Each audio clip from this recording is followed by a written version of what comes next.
complejo, o no sé, no permite, digamos, tomar una decisión. Lo que pasa, chicos, es que nosotros el día 20 espérenme un poco, el día 20, ¿cuánto es? El día 22 de octubre tenemos la cátedra.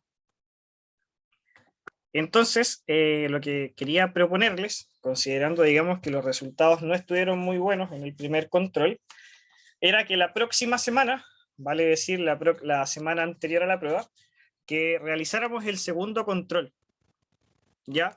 Y que, digamos, ese control tuviera todos los contenidos, o sea, los mismos contenidos que la cátedra, y con eso ya estudiaban, digamos, los mismos contenidos junto con la revisión que lleva consigo mismo el control. Entonces, con eso ya estudian algo y también van entrenando, digamos, como para lo que sería la prueba del día 22. Yo no sé si para la próxima semana tienen alguna evaluación el mismo día, alguna prueba o algo, no sé qué les parece la idea a los pocos que están aquí presentes. A mí bien, y la próxima semana, por lo menos yo no tengo nada. ¿Ya? ¿Y usted va como al día, doctora, o va como adelantada, atrasada, cómo va? ¿En la materia? En las Ah, o asignaturas, en el curso. O digamos sea, ahora en la eh, carrera. estoy en cuarto, pero, o sea, debería estar en quinto, pero tengo todos los ramos de cuarto. Ya, perfecto. Ya, entonces en general no debería serles problema. El tema es que tenemos 6 personas conectadas, habla solamente una, entonces la verdad es que no sabría cómo proponerles el tema de la fecha. Si no, yo Yo por creo lo que menos estoy en la misma situación que Trinidad, profe. No ya, tengo nada la próxima semana. ya. ¿Y le parece bien que hiciéramos el control la próxima semana? La verdad es que sí, porque aparte me ayudaría bastante para estudiar para la siguiente. Yo creo que sí. Y si bien, digamos, es muy encima, digamos, tendríamos los dos controles antes de la primera cátedra. Por último, lo que podríamos hacer es que después, a lo largo del semestre, hagamos un tercer control o una especie de trabajo. Y por último, esa nota la promediamos con el primer control, que estuvieron bien malitas las notas, y compensamos un poco eso. ¿Se fijan? Entonces, chicos, miren, considerando que somos bien poquitos hoy, voy a hacer lo siguiente. Voy a colocar al final de la clase o al final del día un aviso, ¿ya? Que digamos, vamos a tomar el control el próximo jueves. Y voy a dar como plazo hasta el día sábado para que alguien me mande algún correo expresando, digamos, alguna molestia o alguna razón por la cual no sería óptimo que tomáramos el control ese día, ¿ya? Por lo tanto, eso significaría que yo el día domingo, o el sábado de la noche, el día domingo, yo creo, publicaría si es que hacemos el control o no. Ya, profe. Perfecto. Ya. Yo creo que esperar más tiempo para que llegue más gente, no creo que llegue más, así que yo creo que de frentón vamos a comenzar con los temas de hoy. Chicos, no sé si alguien tiene alguna duda, consulta o pregunta que necesiten hacer, digamos, antes de que comencemos la clase o solamente comenzamos.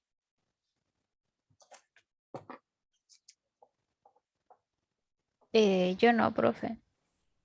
Andamos Yo todos tampoco. dormidos. Sí, es que va avanzando el semestre, pues, me imagino. Entonces vamos a tratar de hacer la clase lo más rapidito y fácil posible. Chicos, les agradecería porfa si cada uno de ustedes puede escribir presente en el chat para tener registro de asistencia, por favor.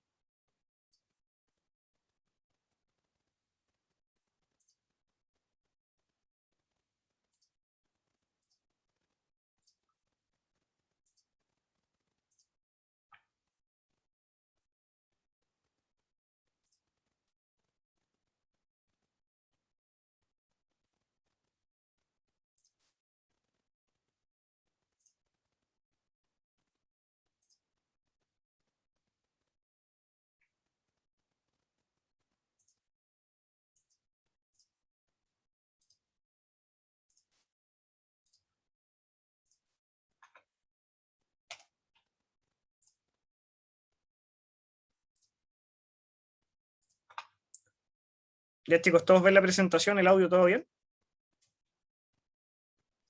Profe, Buenísimo. Ya chicos, entonces hoy día no vamos a avanzar, digamos, en términos anatómicos, vamos a seguir, digamos, con las mismas estructuras que ya hemos estudiado. Bueno, todo esto me imagino que se dieron cuenta, no les pregunto si es que la estudiaron o no, pero vieron que está disponible, digamos, una clase grabada que habla principalmente de anatomía de la región del nudo, además de las vistas radiográficas estándar del mismo sector, ¿ya? Digamos, quedó ahí a causa de que, digamos, la semana pasada no pude realizar la clase, no me podía conectar por temas del trabajo, así que no sé si alguien me puede comentar si efectivamente está disponible y no tuvieron problemas para descargarla al menos. Yo ningún problema, la descargué. Perfecto, súper.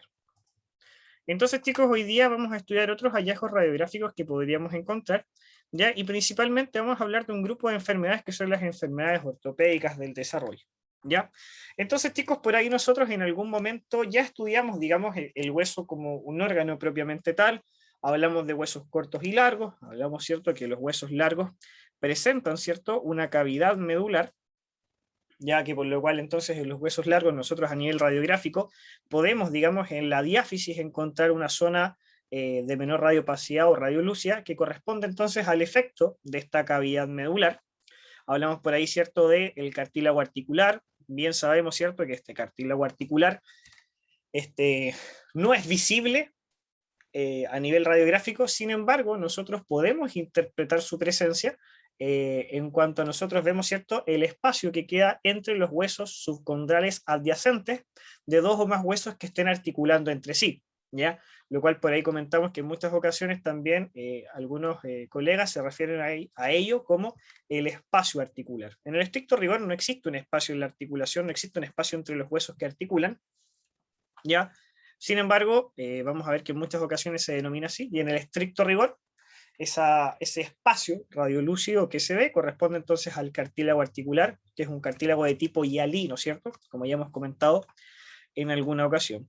Hablamos también de la presencia de una línea fisiaria, que en algunas ocasiones, ¿cierto?, se presenta como un cartílago de crecimiento, cuando nosotros tenemos entonces un paciente que está en crecimiento. Nosotros vamos a ver, chicos, que la etapa de crecimiento de los equinos es hasta los 5 años, ¿ya? Existiendo un crecimiento más exponencial desde el día 0 hasta los 3 años. En esta etapa es donde nosotros vemos el crecimiento, más, digamos, de manera más exponencial, donde nosotros prácticamente día a día observamos un crecimiento, ¿ya? Entre los 3 y los 5 años el crecimiento es mucho más lento, pero ya definitivamente a los 5 años se termina de crecer. Entonces, chicos, nosotros entendemos, como ustedes habrán visto, ¿cierto?, probablemente en histología, que el hueso juvenil entonces tiene una zona que es un cartílago de crecimiento, que es un cartílago como cualquier otro, que tiene, eso sí, una gran actividad mitótica, ¿ya? Donde nosotros vamos a ver entonces que estos condrocitos que forman el cartílago proliferan y van generando más cartílago. Y como es, digamos, un cartílago que está en crecimiento y en una actividad metabólica alta, claramente tiene que presentar una mayor irrigación.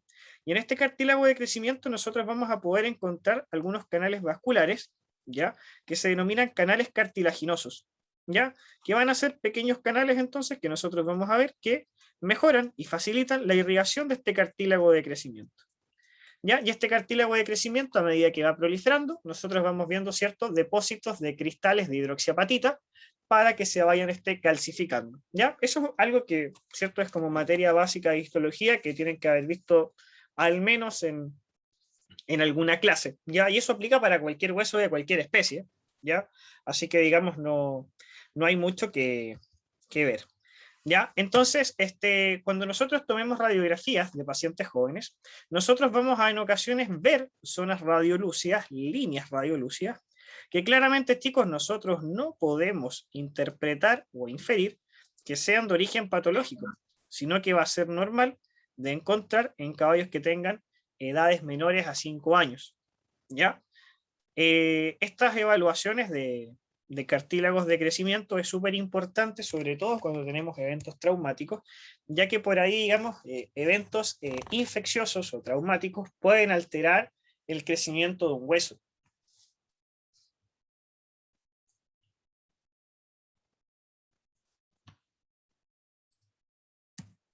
Ahora, entrando, chicos, a un poco lo que les comentaba en el título de esta clase, nosotros vamos a ver las enfermedades ortopédicas del desarrollo. El título de esto, la verdad es que dice mucho, porque si hablamos de enfermedades, ya sabemos que estamos hablando de un grupo de enfermedades que se están clasificando todas juntas. Vamos a ver en su efecto que son 3, ¿ya? Perdón, lo siento. Ortopédicas hace alusión entonces a que corresponden a patologías asociadas al aparato locomotor, hablemos miembro torácico, miembro pélvico. Ya por ahí veremos que existen algunos casos bastante, no extraños, pero alejados, digamos, de la tendencia o de la moda, según hablemos en términos estadísticos, ¿ya? Puede encontrarse, por ejemplo, la región cervical, que es bastante extraño. ¿Y qué significa el desarrollo? Que su etiología o su etiopatogenia se desarrolla durante el desarrollo, vale decir, durante el crecimiento. Por eso es que hace poquito hacíamos énfasis, ¿cierto? En hasta cuándo crece un caballo. Por lo tanto, estas enfermedades, su etiopatogenia, se va a presentar principalmente entre los 0 y los 2,5 años. ¿Ya? O hablemos mejor con un periodo de 3 años. ¿Ya? ¿Puede desarrollarse entre los 3 y los 5? Sí, pero sería bastante extraño, la verdad. Entonces, chicos, ¿qué es lo que va a ocurrir acá? Nosotros en este momento, ¿cierto? Repasamos y refrescamos algo que ustedes ya sabían, que es cómo entonces este cartílago de crecimiento va proliferando y se va calcificando, ¿ya? Progresivamente va proliferando y calcificándose, ¿ya? Que es, digamos, el proceso normal. Sin embargo, chicos, en estas enfermedades, ¿qué es lo que va a ocurrir? Por motivos que comentaremos más adelante, vamos a ver que en algunas ocasiones existe un cierre temprano de estos canales cartilaginosos que les mencionaba, y por lo tanto cesa la irrigación en algunos focos del cartílago de crecimiento. ¿Y esto, chicos, en qué se va a traducir? En que nosotros vamos a encontrar pequeños focos de cartílago que no se calcificó.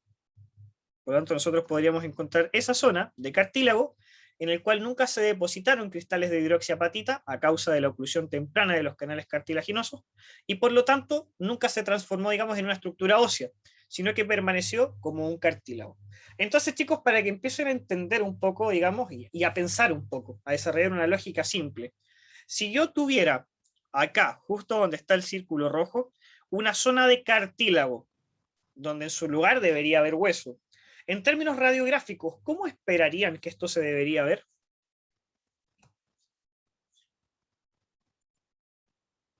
Profe, la parte del cartílago, ¿Sí?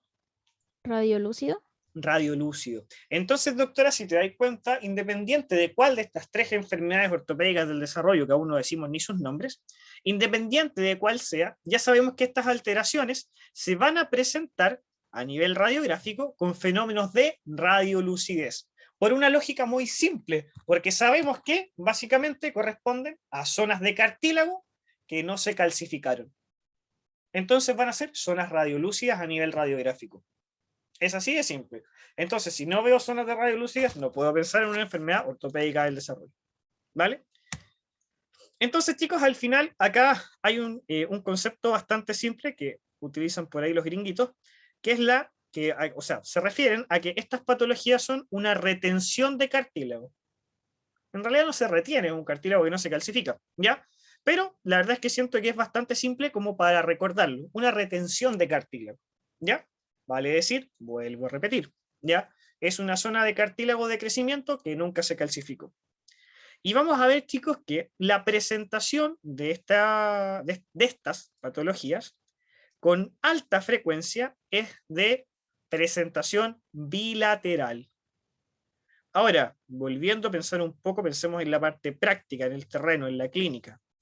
¿De qué me sirve saber, chicos, que esta patología es de presentación bilateral? ¿Por qué se les ocurre que podría ser útil saberlo?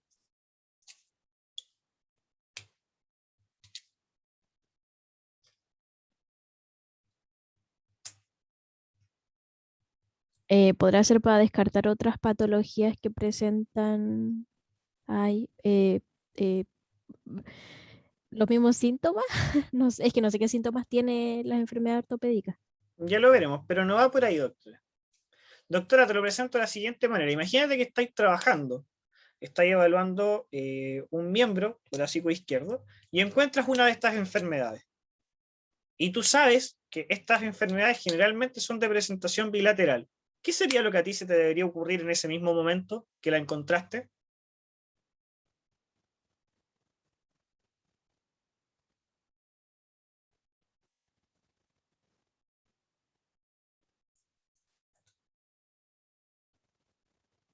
O sea, se me ocurre aplicar el mismo tratamiento a ambos miembros, pero no sé, profe, la verdad no Antes sé. que eso, pues, doctora, ¿qué hacías antes de aplicar un tratamiento? Llegar a un diagnóstico.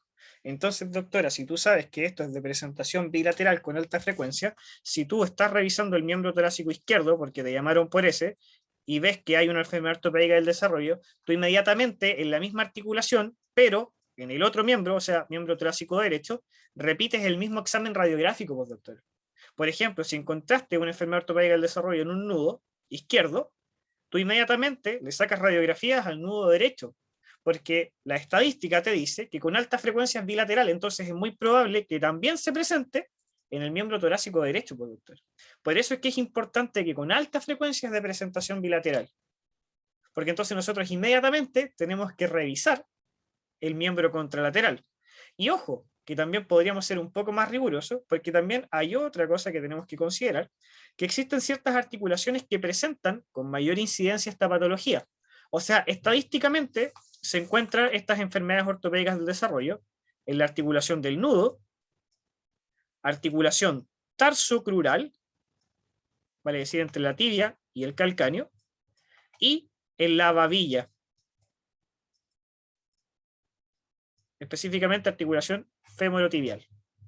¿Ya? Estas tres articulaciones son las articulaciones que literalmente presentan estas enfermedades ortopédicas del desarrollo. ¿Se pueden encontrar en otras? Sí, pero la incidencia de estas enfermedades ortopédicas del desarrollo en articulaciones que no sean estas tres, la incidencia es muy baja. Sin embargo, en estas tres articulaciones, la incidencia de estas patologías es muy alta, considerando además que están subdiagnosticadas generalmente. Y les cuento ahora por qué pueden estar muchas veces subdiagnosticadas. Porque la presentación clínica, chicos, de estas enfermedades ortopédicas del desarrollo es súper, digamos, fuera de lo común. Y les cuento por qué. Porque nosotros ya comentamos, ¿cierto?, que el desarrollo de la, o sea, digamos, el proceso o la etiopatogenia de esta enfermedad se produce entre los 0 y los 3 años, o 0 hasta 2 años y medio. O sea, a edades muy tempranas. Sin embargo, chicos, nosotros vamos a ver que la presentación clínica de esta patología nunca sabemos cuándo se va a presentar.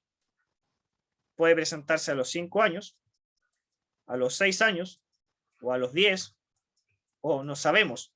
O quizás incluso este caballo completó toda su vida deportiva, llegó a los, no sé, 19 años, probablemente después se murió y nunca nadie se enteró que tenía una enfermedad ortopédica del desarrollo. O quizás a los 4 años, en el primer mes de amansa, muestra el tiro signología clínica. Por eso es que muchas veces, chicos, nosotros podemos tener caballos que en el examen clínico no presentan ningún hallazgo, pero una vez que nosotros tomamos las vistas radiográficas, encontramos estas enfermedades ortopédicas del desarrollo. Y que claramente nosotros vamos a ver que son una bomba de tiempo, porque es una bomba que tú no sabes cuándo va a explotar. Puede ser que hoy día esté todo bien y el día de mañana el caballo aparece con efusión de la articulación y con dolor. Y claramente claudicación, que es el signo clínico de estas patologías. ¿Ya?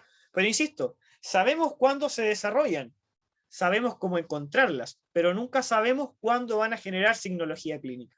¿Ya? A mí me ha pasado que en algunas ocasiones caballos de 10, 11 años, en exámenes radiográficos de rutina solamente, no porque presenten signos clínicos, se encuentran estas enfermedades ortopédicas del desarrollo. Y el caballo está súper bien, no presenta ningún dolor, ningún signo de artrosis, nada. Pero nunca sabes cuándo va a presentar problemas. Y por eso es que por ahí, digamos, el tratamiento de estas enfermedades ortopédicas del desarrollo, cuando no presentan signología clínica, por ahí hay distintos criterios de abordaje. Algunos dicen que hay que operarlas inmediatamente, y otros, donde yo me incluyo, preferimos hacer un tratamiento sistémico enfocado a la prevención de la artrosis hasta el momento en que presente problemas y recién ahí operar. Algunos prefieren operar al tiro. Bueno, ahí es cosa de cada uno. Cualquiera de las dos decisiones está bien. ¿Ya? Les prometo después mandarles un video de una cirugía de alguna de estas enfermedades que son bien lindas. Yo generalmente estoy derivando al doctor David Parra, que hoy día es como el mejor cirujano para esta pega, digamos, que hay, y hay videos muy lindos, así que ahí se los voy a enviar. Y por eso, chicos, es que acá, digamos, toma mucha importancia lo que es el examen de precompra, que es una, digamos, de las cosas más abundantes, digamos, o de alta prevalencia, digamos, como motivo de consulta en mi trabajo, ¿ya? Que es básicamente cuando las personas, digamos, les gusta un caballo, se acomodan a él, lo quieren comprar, pero claramente antes de comprarlo se necesita la aprobación de un médico veterinario, ¿ya? Para saber que estáis comprando un producto que está en buenas condiciones. Es como que, por ejemplo, si tú vas a comprar un auto y no tienes idea de mecánica, es muy fácil que el auto, claro, está andando, pero que 2 cuadras más allá te quedes en pana y el auto nunca más anduvo. Si tú hubieses asesorado por un mecánico, lo más probable es que eso no te habría ocurrido. ¿Te fijas? Entonces acá, chicos, es un poco lo mismo. Por eso es que es importante el examen de precompra, porque nosotros como profesionales que estamos entrenados y además tenemos conocimientos de biomecánica, digamos, precisos, podemos ver cosas que los propietarios no pueden ver y además podemos encontrarnos con cosas como esta, que si bien no están generando un problema hoy día, en cualquier momento te pueden generar un problema. ¿Ya? Entonces, si se fijan, chicos, estas enfermedades ortopédicas del desarrollo, su presentación clínica nunca sabemos cuándo va a ser y claramente es completamente distinto a lo que hemos visto en otras patologías. Ahora, ¿cuáles son los factores que pueden desarrollar o que pueden influir en el desarrollo o la prevalencia de estas patologías? Primero, alimentación. En alimentación vamos a ver aquellos casos que sean caballos con desnutrición clara durante los primeros estadios de vida, o también podemos ver que la sobre o subdosificación de selenio, cobre, cobalto y magnesio, ojo, sobredosificación y subdosificación, pueden generar también enfermedades ortopédicas del desarrollo. Podemos ver también que algunas líneas genéticas, ¿ya? En distintas razas, no solamente en algunas razas, pueden, digamos, presentar una prevalencia considerablemente mayor de enfermedades ortopédicas del desarrollo y claramente también eventos traumáticos durante las etapas de desarrollo o agentes infecciosos a nivel local pueden generar también estas enfermedades ortopédicas del desarrollo. Chicos, de momento, ¿cómo vamos? ¿Va todo claro? ¿Todo bien? Profe, mencionó algo que tenía que ver con la alimentación, no entendí muy bien. Ya, lo que pasa, doctor, es que estamos hablando de los factores que influyen, digamos, en la prevalencia o que pueden generar enfermedades ortopédicas del desarrollo. En los factores de alimentación nosotros vemos qué situaciones. Claramente, los caballos que presenten una baja condición corporal, ya hablemos de una mala alimentación, ya durante las etapas de desarrollo. Por ejemplo, los típicos potrillos que durante el primer año de vida comen pésimo, tan flacos, no crecen, tan peludos. Esos caballos lo más probable es que te desarrollen enfermedades ortopédicas del desarrollo. Por otra parte, nosotros vamos a ver que el cobre Cu, cobalto, selenio y magnesio, si es que se presentan sobredosificados o subdosificados, pueden también incidir en el desarrollo de estas enfermedades. Ya, profe, eso es lo que me había faltado, gracias. No hay de qué, doctor. Recuerde, sobredosificación o subdosificación. Profe, ¿Sí? ¿en qué caso no se podría, o sea, no se daría de forma bilateral? Porque yo entiendo que igual el tema de la nutrición afecta parejo, digamos. Ah, ya. Entonces lo Doctor, tú me encontraríamos en decís, ambos miembros. ¿qué cosa puede hacer que se presente unilateral o bilateral? Unilateral, claro. Mira, doctor, no hay cómo especificarlo, al igual que lo siguiente. Al final nosotros hablamos de un grupo de enfermedades y, ojo, hablamos de 3 enfermedades que aún no nombramos, las vamos a nombrar recién ahora, y que son 3 enfermedades que tienen en un 98% la misma etiología, la misma etiopatogenia. ¿Dale? Y que al final son 3 enfermedades. ¿Y por qué las podemos describir? Porque son básicamente lo mismo. Y que son quiste subcondral, osteocondrosis y osteocondrosis disecante. Entonces ahora tú me podrías hacer una pregunta bastante similar. O sea, ¿cuál es el factor que determina que en algún punto donde ocurrió, digamos, el cierre temprano del canal cartilaginoso, ¿por qué se desarrolló un quiste subcondral y no una osteocondrosis? ¿O por qué se produjo una osteocondrosis y no una osteocondrosis disecante? La verdad, doctor, es que aún, si bien son patologías que se han estudiado mucho a lo largo de mucho tiempo, aún hay ciertas cosas que no sabemos o que no tenemos exactitud. Entonces, hoy día, ¿cuál es el factor que puede influir que la presentación sea uni o bilateral? Probablemente, me aventuraría a decir que tendría que ver con la intensidad con la que se generan estos factores de influencia. Porque básicamente, si se presenta en una o más articulaciones, probablemente tenga que ver con que esta sobredosificación o subdosificación sea más intensa, o porque probablemente se mezcle un factor genético con otro alimenticio, o se mezcle uno genético con uno traumático, o quizás solo también, doctor, un factor azar y que sean pacientes más débiles. ¿Ya? Pero no hay, digamos, un factor determinante que a ciencia cierta te pueda decir que en X situaciones es cuando se presenta en más de una articulación o de manera bilateral. Ahora, en cuanto a por qué se puede presentar una u otra de estas tres patologías, aún no está determinado con exactitud, pero hay ciertas hipótesis o quienes se aventuran ya a decir que es básicamente en que en cada uno de estos casos durante su etopatiogenia se encuentra con en mayor cantidad o en mayor prevalencia ciertos mediadores de la inflamación, ¿ya? Y que cuando cada uno de estos se presenta en mayor cantidad, se termina desarrollando una de estas tres patologías, ¿ya? Que radiográficamente van a ser muy similares, su terapéutica y su casuística termina siendo bastante similar porque la etiología es básicamente la misma, ¿vale? Entonces, sabemos que son muy similares en cuanto a su etiología, se desarrollan de la misma manera, por los mismos factores, se presentan, digamos, con mayor prevalencia las mismas articulaciones. Sin embargo, nosotros, desde el punto de vista radiográfico, los podemos diferenciar. Entonces, la primera que nosotros vamos a estudiar van a ser los quistes subcondrales, ¿ya? Estos quistes, doctores, nosotros los vamos a identificar de qué manera. Ahora, claro está que estas tres patologías que nosotros estamos viendo acá se caracterizan por presentarse como estructuras o zonas en realidad radiolúcidas. Radiolúcidas, escribo pésimo con lápiz, con cursor aún más. Ahora, ¿cómo se van a presentar o qué las va a diferenciar entre cada una de ellas? Ya lo vamos a ver. El quiste, chicos, se va a caracterizar porque va a ser generalmente una zona bien delimitada, circunscrita, ¿ya? Y que claramente es una región radiolúcida. Su radiolucidez es homogénea. ¿Se fijan? O sea, está bien delimitado dónde está la zona radiopaca y dónde está la zona radiolúcida. ¿Se fijan? Todo su centro es de una radiolucidez homogénea y los límites de este quiste es bien delimitado y circunscrito.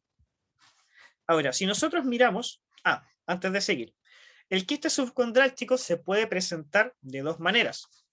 Se puede presentar como un quiste, digamos, cerrado en el hueso subcondral, o se puede presentar como un quiste con cloaca. ¿Qué es un quiste con cloaca? Son aquellos quistes que están abiertos y que están comunicados con el espacio articular. La diferencia entre ambos, básicamente, los abordajes terapéuticos, ya que digamos un abordaje podría ser extraarticular, mientras que aquel que es con cloaca, su abordaje quirúrgico tiene que ser intraarticular. Ahora, por su parte, chicos, la osteocondrosis, al igual que el quiste, se presenta como una zona radiolúcida. Sin embargo, vamos a ver que no está bien delimitada la zona, digamos, radiolúcida, no está circunscrita, y además, si se fijan, esta radiolucidez es heterogénea. Se fijan, hay como puntos blancos, puntos negros, otros intermedios. Entonces, si se fijan, la zona radiolúcida es heterogénea, tanto en la radiolucidez como en su contorno. Un contorno poco definido, poco claro, pero se ve que hay una zona radiolúcida. Y en ese caso, nosotros hablamos de osteocondrosis. Y, por último, la osteocondrosis disecante es, digamos, también la presentación de una zona radiolúcida, pero con la característica que la osteocondrosis disecante va a presentar fragmentos libres, vale decir, pequeños pedacitos de hueso o de cartílago que van a estar libres y sueltos en el espacio articular.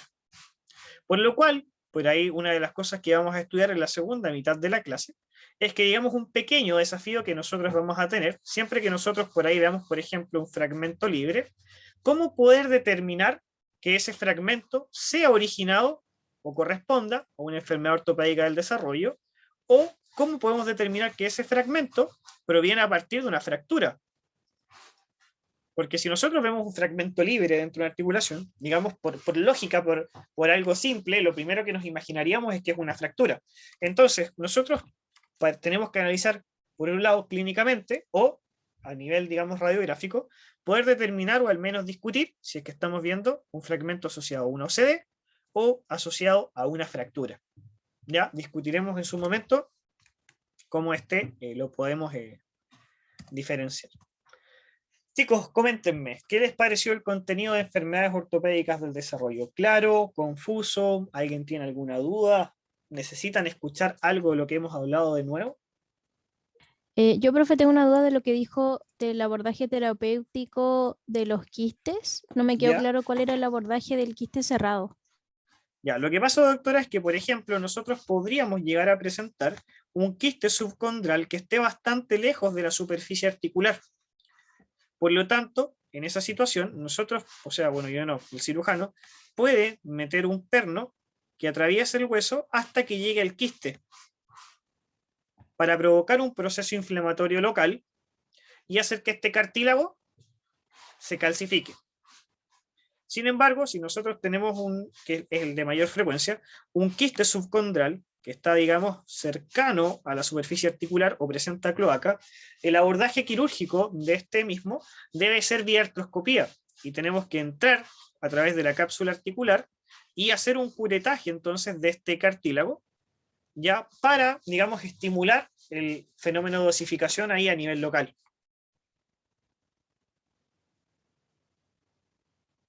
Eso es, doctora. Ahora, esta técnica, digamos, de artroscopía y curetaje ¿A qué se es el refiere más con común. curetaje, profe? Literalmente, raspáis el quiste. Lo raspáis y Ah, sacáis todo el cartílago. lo- pero ahí los osteoclastos vendrían a como rellenar. Exactamente, es lo que tú esperáis, porque se produzca un fenómeno de calcificación. O sea, al final, ¿qué es lo que queréis corregir? Un pedazo de cartílago que debería ser hueso. Entonces, estimulemos esto para que salga hueso. Voy a anotar y les Genial. voy a mandar algunos videos que me ha mandado el doctor al que le derivo estos casos, y son preciosos las cirugías, son hermosas, de verdad. De hecho, hay un caso que está muy bueno, que se operó el día miércoles, me mandó el video, está hermoso. Voy a ver si en el break lo logro mostrar. Donde hay una OCD que además tiene un trauma en la tróclea medial del talo. Es de corva, pero es, digamos, la misma patología. Y se nota, de hecho, cómo empieza a rascar el cartílago, y es como onda pasar un cuchillo por la mantequilla. Así va saliendo. Es hermoso, hermoso. A ver si en el break, chicos, lo logro sacar el video y se los muestro.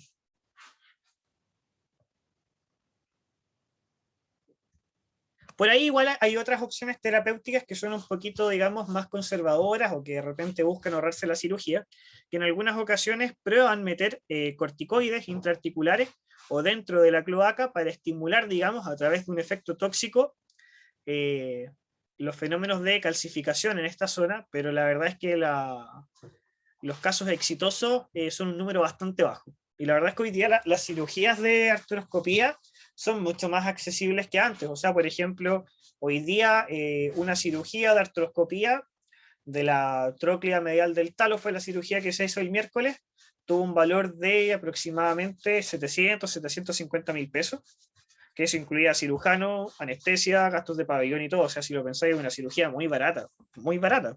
Ahora, claro, esa misma cirugía hace 3 años atrás costaba, no sé, pues, 1.900.000. Hoy día la verdad es que están mucho más accesibles. Y ojo, que hecho por profesionales muy buenos, no estamos hablando de un tipo penca que está cobrando barato. Chicos, ¿alguien más alguna duda?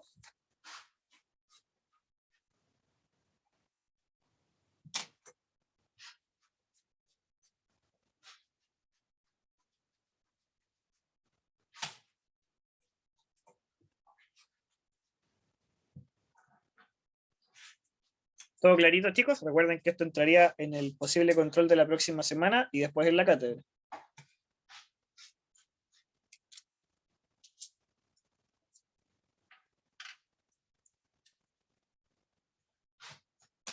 Seguimos entonces. Entonces, chicos, ahora vamos a ver algunos hallazgos radiográficos que por ahí, digamos, podríamos encontrar en cualquier región independiente la zona anatómica que estemos estudiando, donde nosotros vamos a ver entonces ahora el fenómeno de exostosis. ¿Qué es una exostosis? Es un fenómeno de remodelación ósea y es un crecimiento benigno del hueso. Aquí me aventuro inmediatamente a decir que es un crecimiento benigno del hueso, porque a diferencia de lo que nosotros vemos en caninos o en humanos, los aumentos de volumen o crecimiento de cualquier tipo de tejido de origen neoplásico en equinos, la verdad es que los casos que pueden existir estadísticamente ni siquiera son significantes, son insignificantes. ¿Ya?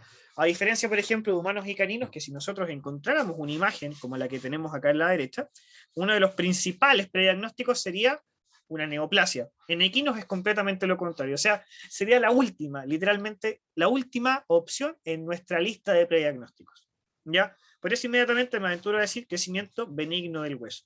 Ahora, no puedo decir que es imposible que sea de origen neoplásico, ¿ya? Porque acá siempre hay sorpresas, ¿ya? Pero estadísticamente los casos en que nosotros podamos encontrar algo de origen neoplásico acá es insignificante.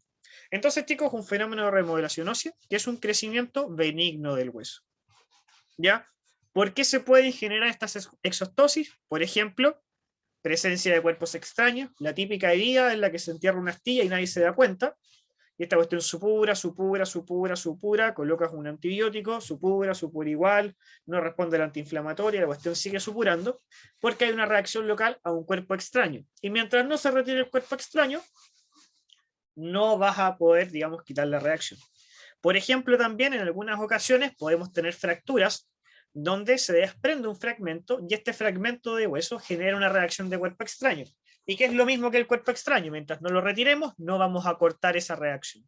Y claramente estas reacciones inflamatorias que se cronifican en el tiempo van a estimular un fenómeno de remodelación en el lugar, digamos, en el que se esté produciendo. ¿Ya? Por ejemplo, también en algunas disciplinas ecuestres de movimientos de mayor precisión, hablemos, digamos, adiestramiento, rodeo, salto, ¿ya? En algunos entrenamientos es bastante frecuente que los caballos se golpeen entre sus propios miembros debido a que están aprendiendo a desarrollar ciertos movimientos que requieren de una coordinación bastante compleja, ¿ya? Y que, digamos, en estos entrenamientos se golpeen algunas zonas como, por ejemplo, el borde dorsal de la primera falange o el aspecto medial de la región de la caña, y que estos traumatismos crónicos puedan generar entonces también estos fenómenos de remodelación ósea. Ahora, ¿no les suena similar esta definición a otra cosa que hemos estudiado por ahí? Fenómeno de remodelación ósea, crecimiento benigno del hueso, remodelación ósea. ¿Qué hemos estudiado que sea también una remodelación ósea por ahí? ¿No les suena parecido a algo?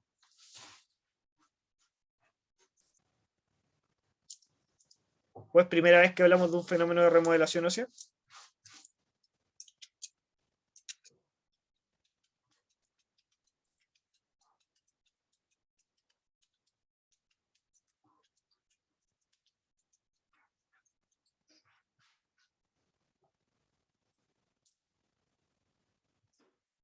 ¿O no hemos visto ningún fenómeno de remodelación ósea a lo largo del semestre? No recuerdo, profe. ¿Y los osteofitos no los recuerda?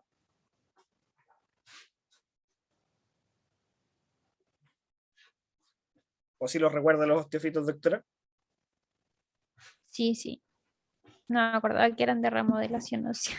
Sí, pues si recuerde que el osteofito es remodelación ósea, es crecimiento de nuevo hueso, que por ahí nosotros podríamos discutir que a lo mejor no era un crecimiento, sino que era la calcificación de un ligamento en el caso de la entesiopatía. Pero el osteofito es un fenómeno de remodelación ósea.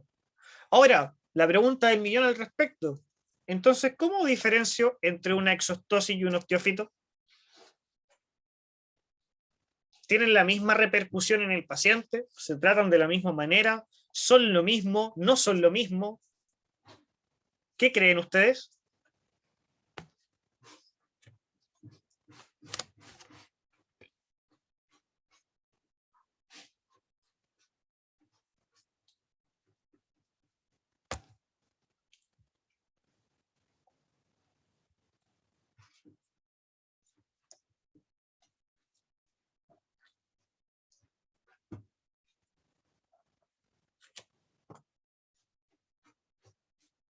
O se los pregunto de esta manera. Chicos, los osteofitos, ¿a qué patologías se asocian? ¿O en qué patologías los estudiamos? ¿Artrosis? Artrosis. O sea, si el osteofito se asocia a la artrosis, ¿dónde esperaría encontrar el osteofito? ¿En qué lugar específicamente? ¿En la articulación? En una articulación, pues, doctor. Bien, entonces es muy sencillo. Osteofito y exostosis es básicamente en su esencia de cómo se desarrolla lo mismo, porque es un fenómeno de remodelación ósea.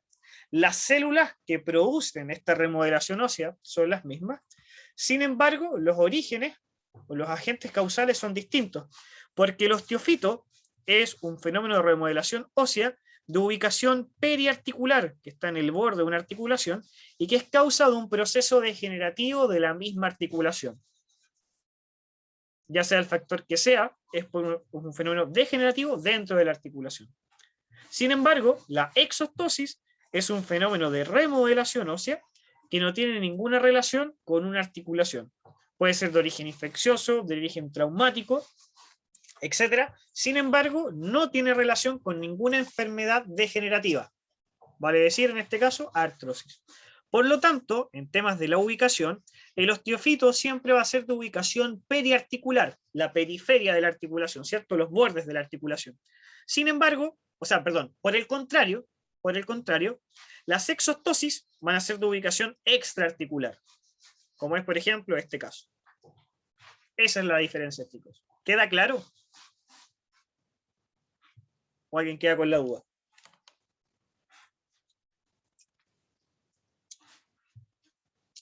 Claro, profe. Perfecto. Ahora, chicos, cuando nosotros veamos un osteofito, una exostosis, cualquier fenómeno de remodelación ósea, una de las cosas que nosotros tenemos que estudiar es la radiopacidad que cada uno de estos fenómenos presenta. Independiente que sea asociado a artrosis o no, independiente que sea exostosis o osteofito, nosotros tenemos que estudiar su radiopacidad. Y en el caso que nosotros veamos que la radiopacidad sea, digamos, menor a la del hueso, nosotros vamos a hablar que este fenómeno de remodelación ósea está activo. Vale decir, si el osteofito o exostosis se ve radiolúcido en comparación al hueso, nosotros hablamos que este fenómeno de remodelación ósea está activo metabólicamente. Por lo tanto, significa que acá tenemos un proceso inflamatorio en curso, tenemos células mediadoras de la inflamación, y por lo tanto yo esperaría que con el transcurso del tiempo este siga creciendo y se siga deformando, además de presentar dolor, porque hay, digamos, un proceso inflamatorio de por medio. Por el contrario, si nosotros vemos que la radiopacidad de este fenómeno de remodelación es igual o mayor a la del hueso, nosotros hablamos que este está metabólicamente inactivo. Por lo tanto, con el transcurso del tiempo, yo no voy a esperar que este cambie de forma, ni que tampoco aumente su tamaño. Pero ojo, puede ocurrir que sobre este fenómeno, puede ocurrir que sobre este fenómeno de remodelación inactivo se vuelva a generar un proceso inflamatorio, por ejemplo, por un golpe o por sobreexigencia, digamos, de una articulación que ya tiene un proceso de artrosis, y por lo tanto, este que estaba inactivo, ahora pase a ser un proceso activo, y que claramente, ¿cómo se va a ver radiográficamente? Porque va a tener una radiopacidad menor a la del hueso. ¿Queda claro, chicos, o no?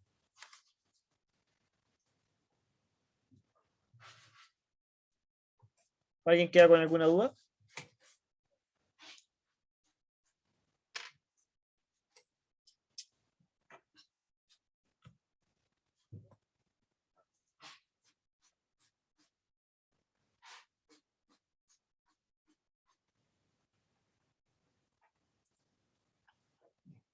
Chicos, ¿todo claro?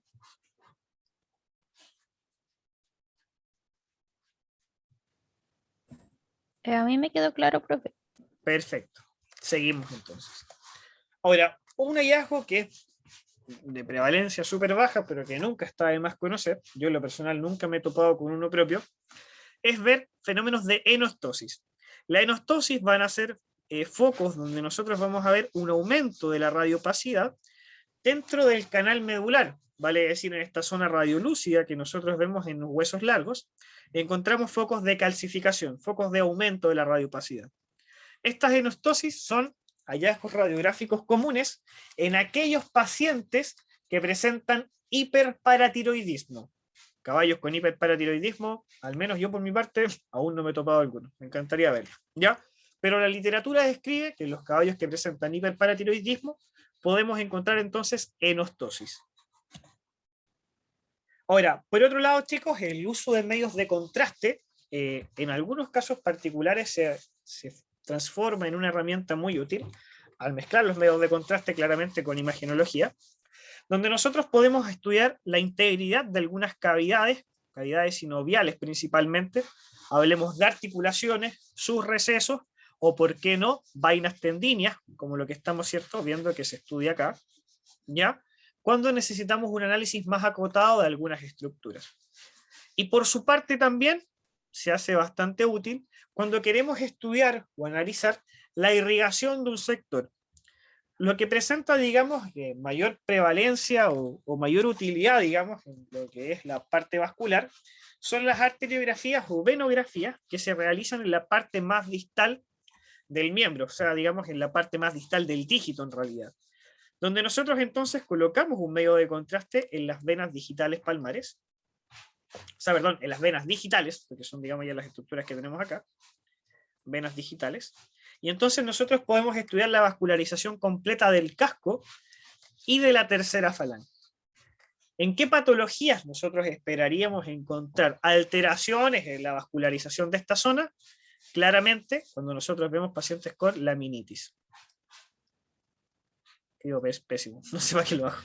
¿Ya? ¿Por qué? Porque recordemos que en los pacientes con laminitis nosotros encontramos ruptura entonces de la unión que existe entre las láminas epidérmicas y dérmicas, por lo tanto ya existe una gran ruptura de estructuras, y además recordemos que la rotación misma de la tercera falange, por su cambio de posición, ocluye gran cantidad de estructuras vasculares, ¿ya? Y mucho, digamos, de los aspectos clínicos de la patología en su fase crónica tienen relación con las alteraciones en la vascularización. Por eso es que, digamos, los pacientes que presentan laminitis tanto en un estadio agudo como crónico, parte de su tratamiento va enfocado al uso de agentes vasodilatadores como también algunos agentes reológicos. Y por último, chicos, tenemos que entender que en algunas ocasiones los bloqueos diagnósticos pueden generar zonas radiolúcidas como estas, que pueden permanecer gran cantidad de horas. Por lo tanto, si nosotros encontramos esta zona radiolúcida después de un bloqueo diagnóstico, si llega a generar alguna inquietud, tenemos que volver a las 24 horas a repetir entonces el examen radiográfico. ¿Alguien sabe lo que es un bloqueo diagnóstico, no? No, profe. Ya. Los bloqueos diagnósticos o bloqueos perineurales son un sistema, doctora, de detección del origen de una claudicación. Por ejemplo, te lo muestro de la siguiente manera. Imagínate que estás viendo un caballo cojo y tú ves que cojea de la mano derecha. Pero resulta que no ves ningún aumento de volumen, tocas, no hay ningún aumento de temperatura, no hay ningún signo de fusión sinovial, no hay dolor a la palpación en ninguna zona, y tú necesitas, digamos, saber dónde se origina el dolor, pues, doctor. Entonces, tú lo que puedes realizar es lo siguiente. Tú sabes que aprox el recorrido de los nervios, ¿cierto? Por lo que sabes de anatomía, que estudiaste durante el ramo de anatomía 2, me imagino. Los nervios en esta región se disponen de esta manera. Tenemos entonces los nervios digitales palmares, después nervios digitales acá, y más profundo y más pequeño tenemos también los nervios metacarpianos que estarían más o menos hasta por acá. ¿Ya?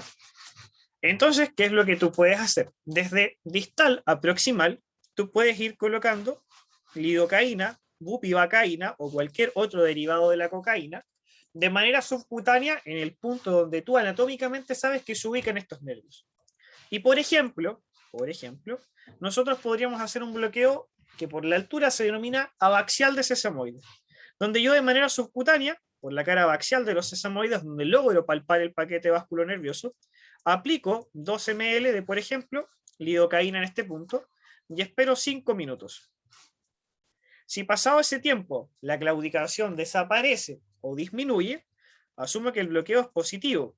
Por lo tanto, entiendo que por el efecto de la lidocaína, que en este punto inhibe las despolarizaciones y por lo tanto está inhibiendo las aferencias sensitivas en este punto, si deja de claudicar o la claudicación disminuye, significa que el dolor está distal a esta región. Por lo tanto, desde aquí hacia abajo es donde yo podría comenzar a tomar algunas imágenes, ya sea radiografías o ecografías, para llegar a algún diagnóstico.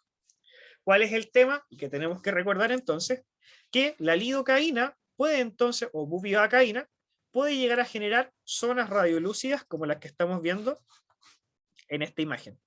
Por lo tanto, si nos genera duda o están justo en la zona de interés, tenemos que volver a las 24 horas siguientes a repetir el examen radiográfico. Es la única manera que esa zona radiolúcida desaparezca.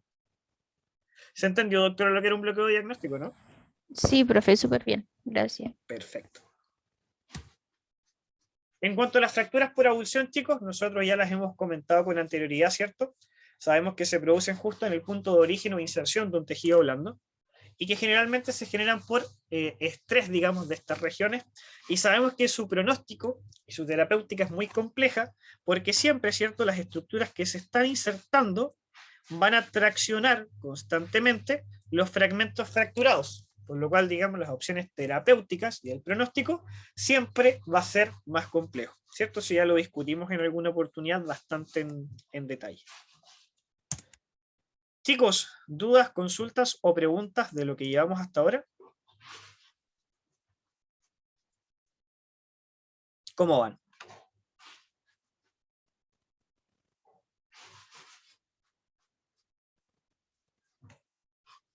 Puro sueño parece.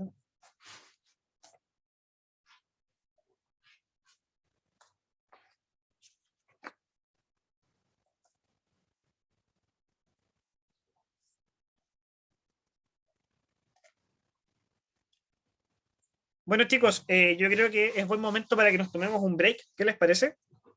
Unos 10 minutitos. Ya, profe. ¿Esta clase hasta qué horas dura? 20 para las 6 parece. O sea, hasta las 17:40. Ya, ahora que veo más gente conectada, chicos, antes que nos vayamos al break, les dejo la inquietud, que les comenté a los muy pocos que había al inicio de la clase, que es, ¿qué les parece que la próxima semana tomemos lo que corresponde al segundo control? ¿Enfocado a qué? A que, digamos, en el primer control el rendimiento no fue el mejor, la verdad es que estuvo bastante malito, y resulta que nosotros el día 22 de octubre, vale decir la semana subsiguiente, tenemos la primera cátedra.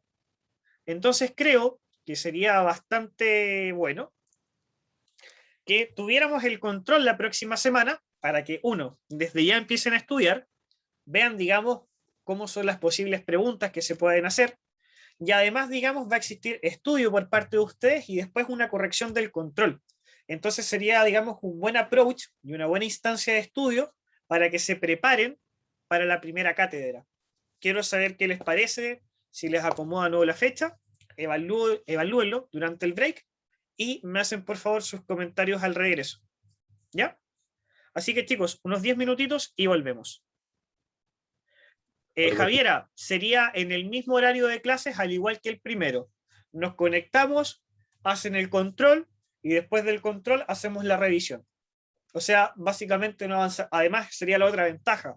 No avanzaríamos en contenidos y por ende también entraría una clase menos en la cátedra. Entonces, si se fijan, tenemos dos factores que influirían mucho en que les fuera mejor en la primera cátedra. ¿Ya? Pero, chicos, por favor, tómense el break, analícenlo, convérsenlo con el resto de los chicos, porque a lo mejor por A, B o C motivo a alguien le complica, ¿ya? Y lo comentamos entonces al regreso del break, ¿vale? 10 minutitos, chicos, y volvemos.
Ya chicos, ¿están por ahí para que continuemos o no?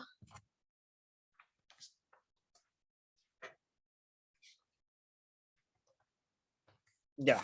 Chicos, no sé si durante este break pudieron estudiar mejor todos, si pudieron deliberar de cierta manera la opción de realizar el control la próxima semana, que sería para el día 14, el día 15 de octubre. Escucho sus opiniones al respecto.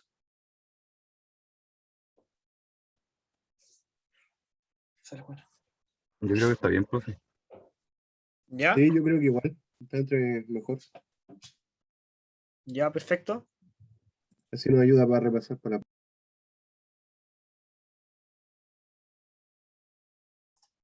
Perfecto, chicos. Entonces, de todas maneras, les voy a dejar acá mi correo.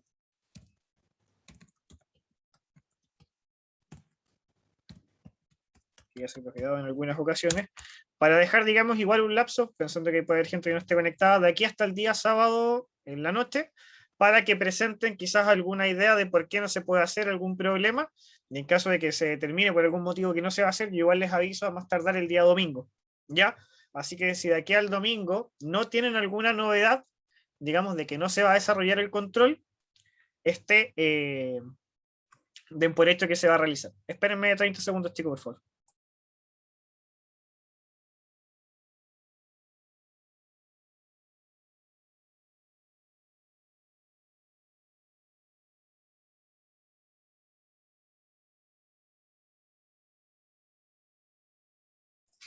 Ya chicos, entonces está mi correo por cualquier cosa. Si alguien siente que no es buena decisión hacerlo, me escriben y digamos, hacerse lo contrario, ya les estaría publicando algún aviso, donde siempre, digamos, los publicamos en Moodle, ¿vale? Chicos, ¿alguna duda, consulta, pregunta antes que sigamos con la segunda parte de esta clase?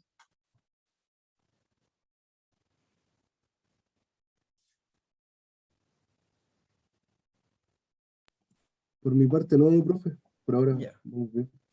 Súper. Por acá Denise preguntó a qué hora. Denise, sería en el mismo horario de clases. ¿Ya? De hecho, sería, digamos, que nos conectamos, se realiza el control. Idealmente, ¿cierto? Hacemos después una revisión del mismo para que sepan, digamos, cuál era la respuesta correcta en cada uno de los casos. Y así realmente, digamos, el estudiar y realizar el control termina siendo una medida, digamos, de preparación para la cátedra. ¿Ya? Si bien tendríamos los dos controles antes de la primera cátedra de nosotros, por último, por ahí veamos si es que es posible realizar un tercer control o alguna especie de trabajo para tratar de promediar con el primer control, que no estuvo muy bien. No puedo prometer nada al respecto, pero veremos si se puede hacer algo. Entonces vamos a anotar aquí al tiro que el segundo control va a ser entonces el 15 de octubre.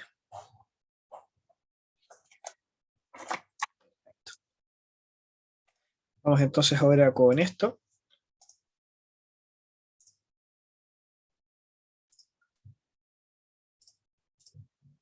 Vamos chicos, ¿todos ven la presentación, el audio, todo bien? Sí, profe, se ve. Perfecto, vamos entonces. Entonces chicos, ahora, bueno, espero que hayan visto algo de la clase grabada que les dejé, donde digamos acá vamos a comentar que la articulación del nudo, ¿cierto? Presenta un aparato suspensor del nudo que está conformado principalmente por una estructura que es el ligamento suspensor del nudo. Un ligamento que recorre toda la cara palmar o plantar de la caña, que luego se inserta en la cara baxial de los huesos sesamoides proximales, y por último, este se proyecta hacia dorsal para insertarse en el tendón del músculo extensor digital común o extensor digital largo, según corresponda a miembro torácico o miembro pélvico. ¿Ya? Cuando nosotros vemos la biomecánica normal del nudo, cada vez que el peso se apoya en un miembro, nosotros vemos cómo toda esta región se desplaza hacia distal, hasta cierto punto, ¿cierto? Y no, digamos, sigue hacia distal debido a la contención de este ligamento suspensor del nudo, además de otras estructuras que se ubican por palmar, como por ejemplo, tendón del músculo flexor digital superficial, flexor digital profundo, como también los ligamentos de los huesos sesamoides proximales, ya intersesamoideo, oblicuo, recto, cruzado, ligamento palmar, sesamoideo colateral, etc. Ya, ligamentos que fueron nombrados, ¿cierto? En la clase de la semana pasada que se envió de manera grabada, se hizo de manera asincrónica, ¿cierto? Ahora, en algunas ocasiones, chicos, independiente de este aparato suspensor del nudo o ligamento suspensor del nudo, nosotros podemos ver en algunas disciplinas ecuestres algunos momentos donde se exige mucho esta articulación y podemos ver fenómenos de hiperextensión, donde nosotros podemos ver, como es el caso de la imagen de la derecha, que las articulaciones del nudo pueden incluso llegar a un nivel de extensión que llegan a tener contacto con el suelo. ¿Qué es lo que ocurre cuando nosotros vemos estos fenómenos de hiperextensión? Es que el borde dorso proximal de la primera falange choca con este borde del metacarpo o metatarso. Y estos golpes pueden generar patologías a nivel intra o extraarticular. Vale decir, por fuera, ¿no es cierto? Por dentro o por fuera de la articulación, pudiendo entonces generar claramente también repercusiones a nivel radiográfico, como por ejemplo esta. Si se fijan, en el borde dorsal, tanto de la parte distal del metacarpo como la parte proximal de la primera falange, nosotros encontramos un fenómeno de remodelación ósea. Respecto a estos fenómenos de remodelación ósea, chicos, ¿ustedes qué podrían inferir, o al menos en términos teóricos, cómo lo estudiarían? ¿Qué cosas analizarían ustedes de estos fenómenos de remodelación ósea?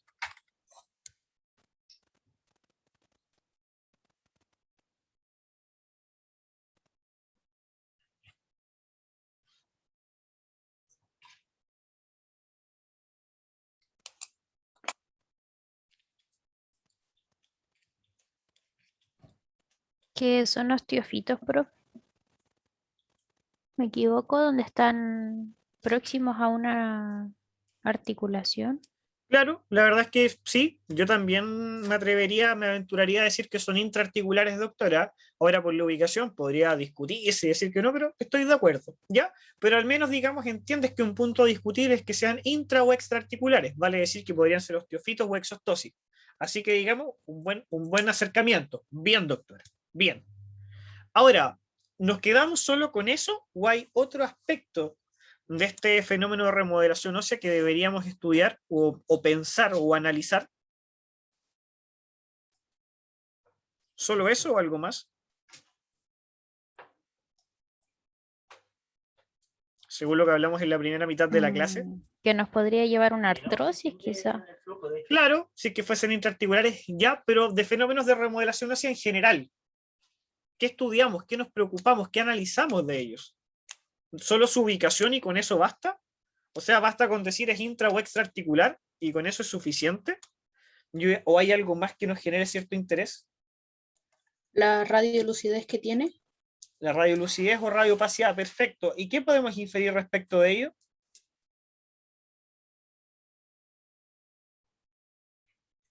En que en este caso estos procesos se encuentran activos. Activos. ¿Por qué? Porque presentan una radiolucidez menor, o sea, perdón, presentan una radiopacidad menor a la del hueso, o son radiolúcidos. Por lo tanto, están metabólicamente activos. ¿Qué significa entonces que estén metabólicamente activos? ¿Qué está ocurriendo en este sector si están metabólicamente activos?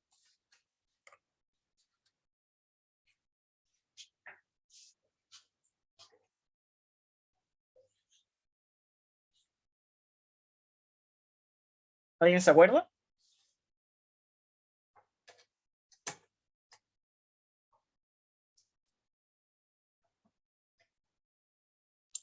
Que en el futuro se pueden encontrar más cambios, ya sea de tamaño o de forma. Claro, o sea, yo esperaría que estos sigan en desarrollo, que se sigan deformando, que sigan aumentando de tamaño, y claramente, o quizás también lo más importante, que tenemos un fenómeno de dolor local mayor que en un inactivo, porque hay un proceso inflamatorio que está vigente, que está en curso agudo, ¿ya? Entonces, claramente, hay un proceso inflamatorio de por medio, ¿ya? Eso significa ser entonces metabólicamente activo. Súper.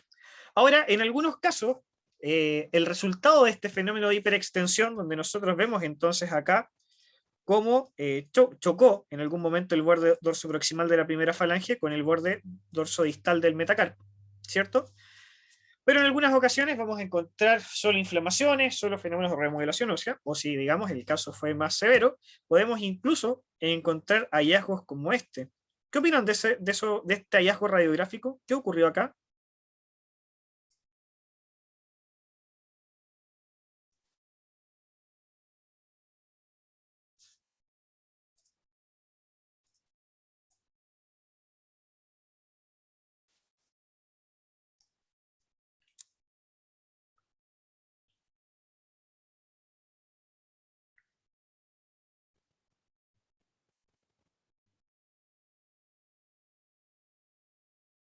Pues normal eso.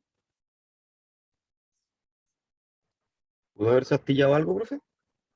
Astillado no es muy clínico, pero ¿cómo es la manera precisa de decir eso, doctor? ¿Qué es?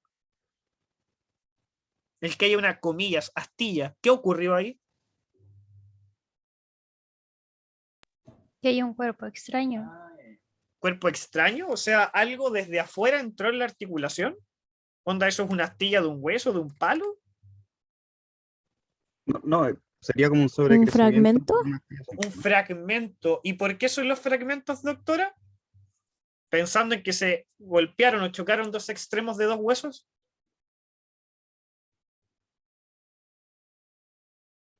¿Por qué se origina un fragmento?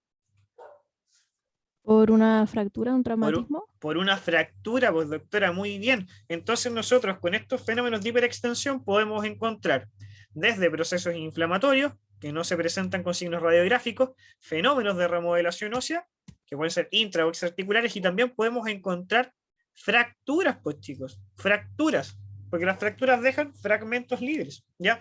No todas las fracturas son con líneas de fractura. Ya nosotros podemos tener fracturas más pequeñas donde nosotros vemos fragmentos libres, o como les gusta por ahí a los gringuitos decirle, el famoso chip, que es un fragmento, no es más que eso. Ahora, volviendo con casos de nudo y más a la generalidad, saliendo un poquito de estos fenómenos de sobreextensión, tenemos el caso de Misita. Misita fue una yegua que vivía hace un mes y medio más o menos, que era una yegua pura sangre chilena, que tenía antecedentes de síndrome navicular hace mucho tiempo. Esta fue mi primera atención con ella. Como tratamiento a este síndrome navicular usaba herraduras de huevo, que es una herradura literal con forma de huevo, que es cerrada atrás, y presentaba una claudicación moderada en ambos miembros torácicos, ya que ese fue el motivo de consulta, y que aumentaba con las pruebas de flexión forzada del nudo. Además, en la inspección se evidenció una gran efusión en los recesos articulares de la articulación del nudo, principalmente en el receso pálmaro proximal, ¿ya? Y un leve signo de fusión en el receso dorsal. Además a eso le sumamos que nosotros sabemos que la herradura de huevo es una herradura que ayuda bastante al hueso navicular y aparato podotroclear. Sin embargo, es una herradura que perjudica mucho, porque estresa mucho, a la articulación del nudo. Si juntamos eso con los signos de fusión sinovial, la verdad es que mi examen clínico era demasiado evidente que lo que tenía que tomar eran imágenes radiográficas de nudo. Ya esta yegua por años trataron solamente el síndrome navicular, pero nunca se enfocaron que la yegua estaba empezando a presentar problemas de nudo. Y el examen radiográfico fue este. Entonces en la vista lateromedial, si se fijan, tenemos un fenómeno de remodelación ósea en el borde dorso proximal de la primera falange. Este fenómeno de remodelación ósea que les estoy indicando acá, ¿ustedes creen que es activo o inactivo?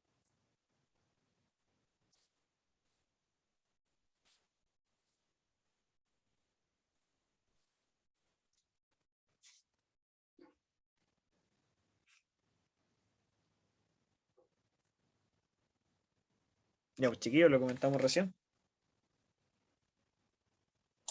Es inactivo. Inactivo. ¿Por qué? Porque tiene una radiopacidad igual o mayor a la del hueso. Súper. Por lo tanto, lo más probable es que este fenómeno de remodelación ósea hoy día no sea, digamos, el origen del dolor de esta chiquilla, de la misita. Pero fíjense en la vista dorsopalmar, que yo les mencioné que siempre las vistas dorsopalmar o dorsoplantar, en la mayoría de las ocasiones son las vistas más útiles cuando queremos evaluar cartílago articular o, comillas, espacio articular. ¿Y cómo ven el espacio articular del aspecto lateral y el aspecto medial? ¿Está igual o no? ¿Es igual, digamos, el espacio en ambos costados? Esto es lateral, esto es medial.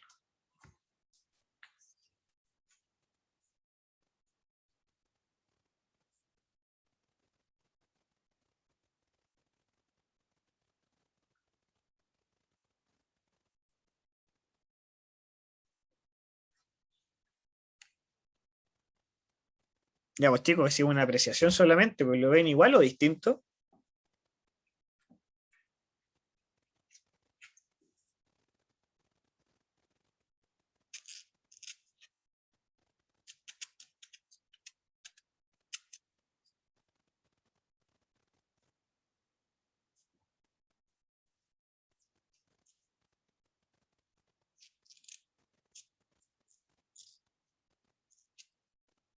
¿Logran ver que el aspecto medial, la línea radiolúcida, es más delgada que por el aspecto lateral?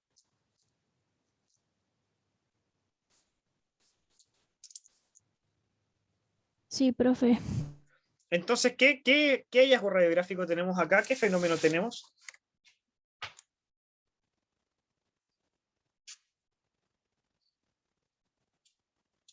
¿O es normal que sea así?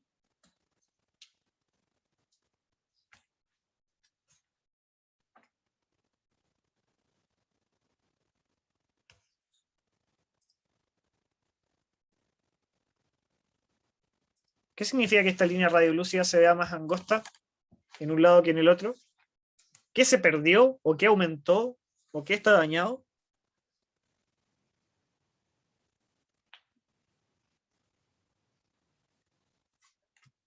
El cartílago. Tenemos pérdida de cartílago articular por el aspecto medial. Aún no tenemos colapso articular, pero sí tenemos claramente pérdida de cartílago articular. Bien, doctora. Y si nos enfocamos en las vistas oblicuas, fíjense que en la imagen del aspecto inferior izquierdo tenemos nuevamente un fenómeno de remodelación ósea, considerablemente más pequeño, pero en este caso, ¿este fenómeno de remodelación ósea está activo o inactivo? ¿Qué opinan? Activo, profe, porque se ve Ese, menor a la del hueso. efectivamente, es radiolúcido, tiene una radiopacidad menor a la del hueso. Por lo tanto, este fenómeno de remodelación ósea está activo, a diferencia del primero que vimos que estaba inactivo. Excelente, doctora. Bien, este caso tuvo súper buena evolución. La yegua se hizo un cambio de raje, se hizo una administración intraarticular de ácido hialurónico de alto peso molecular con triamcinolona y aplicaciones semanales de pentosan durante 4 semanas, y la verdad es que la yegua ya está en un súper buen nivel compitiendo. Acá, chicos, tenemos una vista dorsopalmar normal de la articulación del nudo, donde podemos ver cara axial de los huesos sesamoides, parte basal, cara axial, ¿ya? Fíjense entonces acá cómo podemos ver que el espacio articular es el mismo tanto por lateral como por medial, ¿ya? Específicamente, ¿cierto? El cartílago articular, nosotros vemos esta línea radiolúcida, vemos su espesor y la estudiamos siempre comparando el aspecto lateral y el aspecto medial, sea cual sea la articulación. Acá, chicos, seguimos con otro caso. Este caso es más antiguo, debe ser de unos 3 años o 4, que era el caso de Carrete Malo. Carrete Malo era un caballo que me tocó hacer el examen precompra. Y este caballo tenía un historial que cuando yo lo vi, hace un año, había presentado efusión en la articulación del nudo izquierdo, del miembro torácico, y lo soltaron a potrero.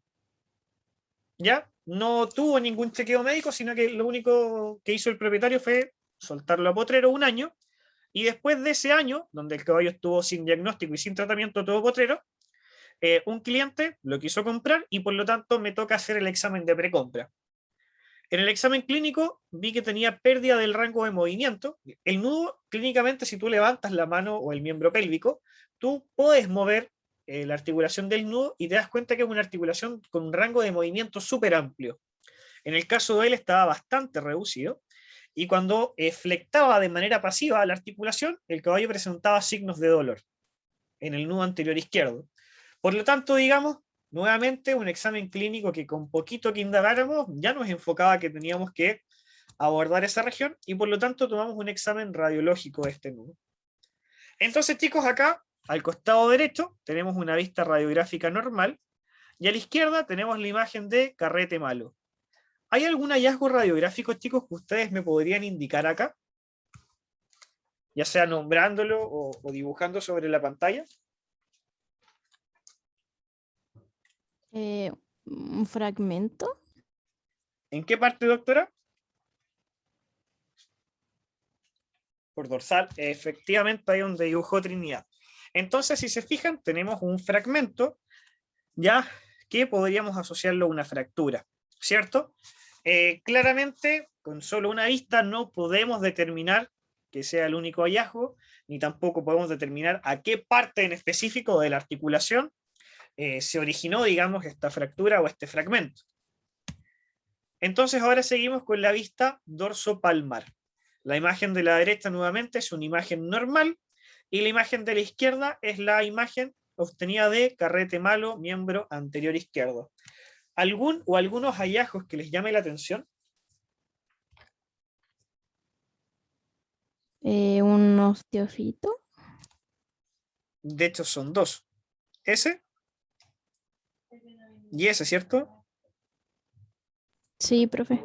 Ya, tenemos osteofitos, fenómenos de remodelación ósea, activos o inactivos.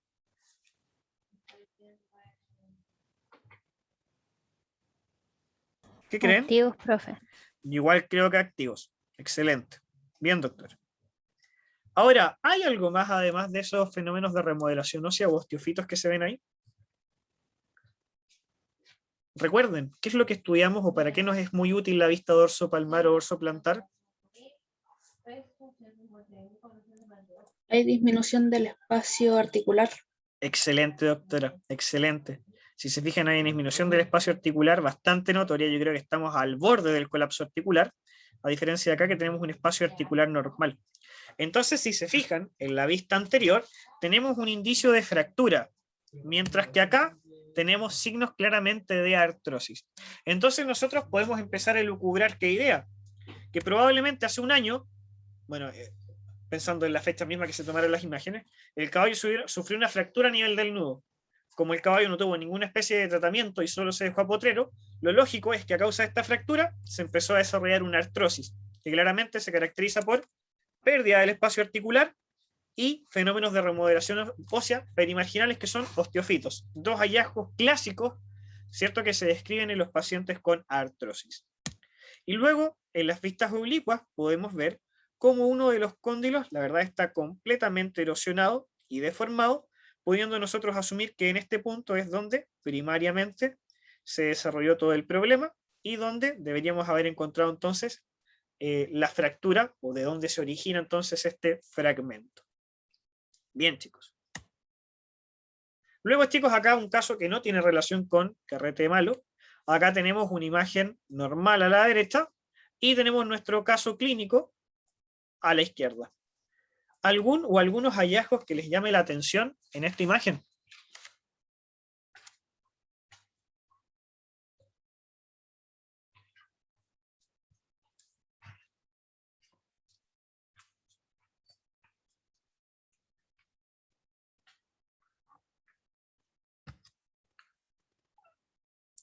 Ahí no alcanzo a ver el nombre, me parece Arévalo. Muy bien, indicó un hallazgo radiográfico, quizás el más importante acá, porque lo que estamos viendo, si es que puede borrar por ahí doctora o doctora, que no alcancé a ver su nombre, lo que estamos viendo acá es entonces una entesiopatía de la éntesis, o sea, inserción, de la cápsula articular, que claramente también es un indicio de artrosis.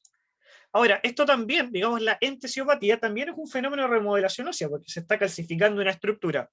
¿Lo considerarían activo o inactivo?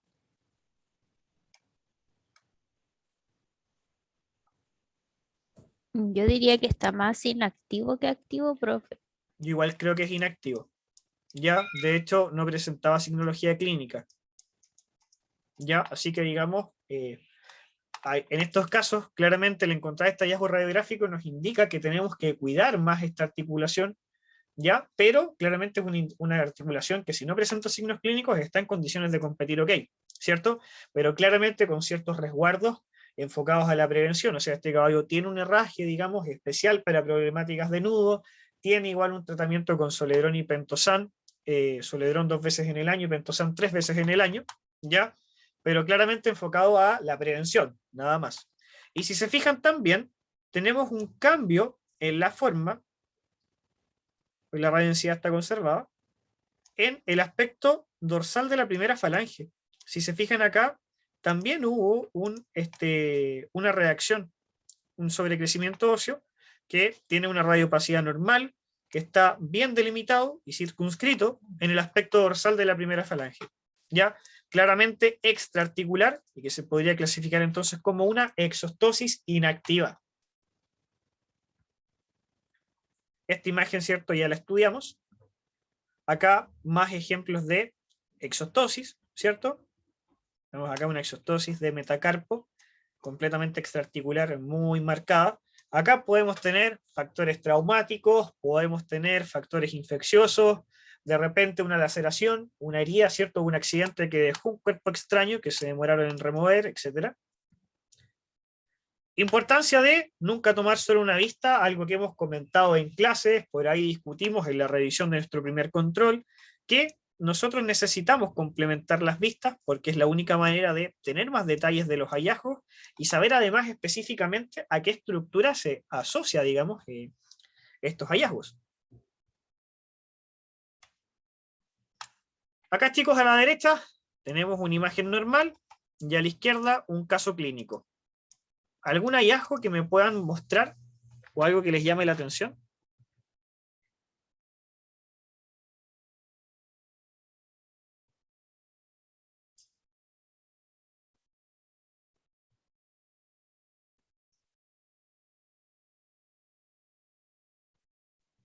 Perfecto. Todo eso, profe. Claramente tenemos entonces una fractura del hueso sesamoide proximal. Si se fijan, tenemos este fragmento extrañamente desplazado hacia lateral y proximal. ¿Qué opinan de esta fractura? ¿Qué pronóstico tendrá? ¿Y por qué? ¿Por qué este fragmento está desplazado hacia el lateral proximal?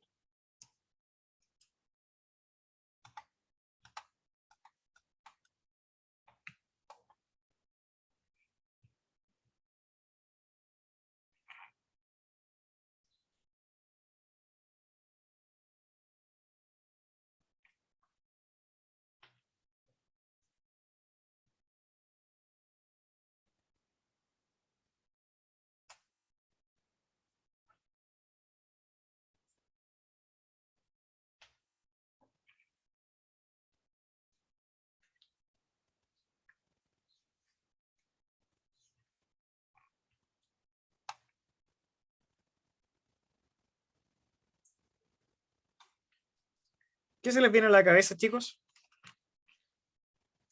¿O qué importa? Los huesos sesamoides son importantes, da lo mismo si se fracturan, total, saquémoslo, total, si es un hueso sesamoide, saquémoslo. ¿Qué implicancia puede tener esta fractura, chicos? Ya no va a articular bien, o sea, amortiguar bien la función de la articulación. La función de los sesamoides es amortiguar.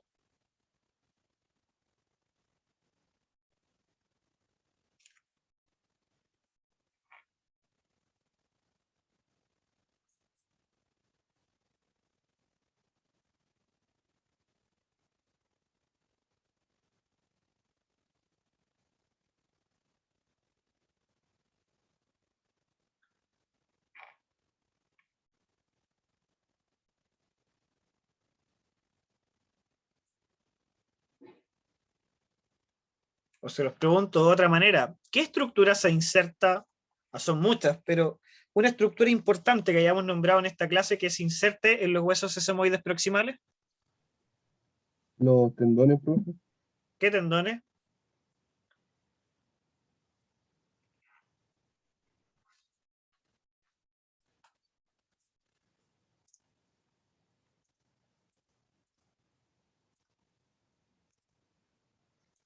Chicos, dudo que hayan visto la clase, pero si recuerdan algo de anatomía, de lo que alguna vez vieron, el ligamento suspensor del nudo recorre toda la cara palmar o plantar de la caña. Y en este punto, aproximadamente, se divide en dos ramas. Y cada una de estas ramas se inserta parcialmente en la cara abaxial de los huesos sesamoides proximales, para decir la cara de afuera.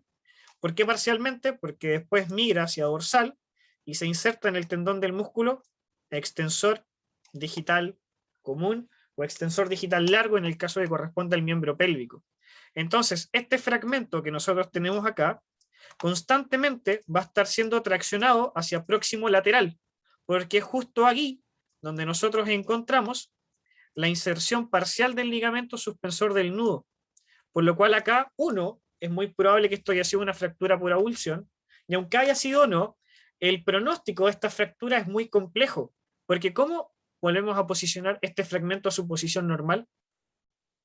Prácticamente imposible.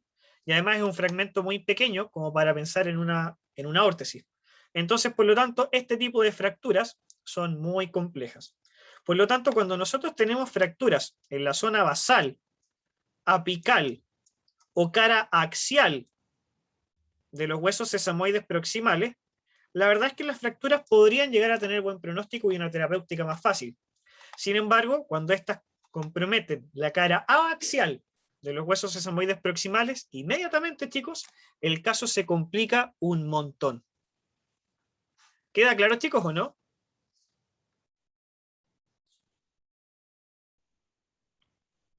Sí, profe. Perfecto.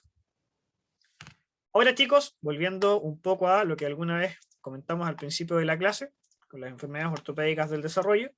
Si se fijan acá, un caso de quiste subcondral bastante claro, ¿cierto? Una zona radiolúcida, una radiolucidez homogénea, bien delimitado, bordes circunscritos, digamos, bastante clásico de lo que es un quiste subcondral. Acá tenemos otro caso, y acá si se fijan, tenemos un quiste subcondral bastante grande, sin embargo, en una zona anatómica que no tiene relación con las que nosotros nombramos que eran de mayor prevalencia. Si se fijan, estamos en la segunda falange, que para nada, digamos, es una de las zonas que presentan mayor prevalencia. Entonces, si bien estas enfermedades ortopédicas del desarrollo se presentan mayoritariamente en nudo, tarsocrural y articulación femorotibial, no significa que sea imposible encontrarlas en otras estructuras óseas u otras articulaciones. Ahora, chicos, acá, si se fijan, acá tenemos un fragmento, un pequeño fragmentito, acá indicado. Si vemos un fragmento, ¿qué es la primera posibilidad de diagnóstico que se les ocurre cuando vemos un fragmento libre dentro de la articulación? ¿Qué es lo primero que se les viene a la mente?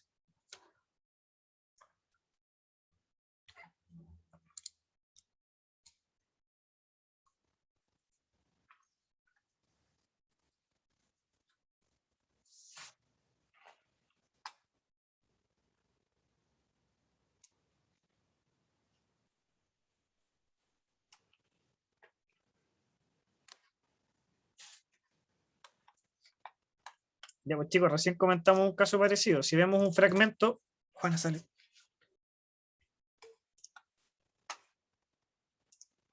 Perdónenme, me interrumpió el gato. Ahora sí.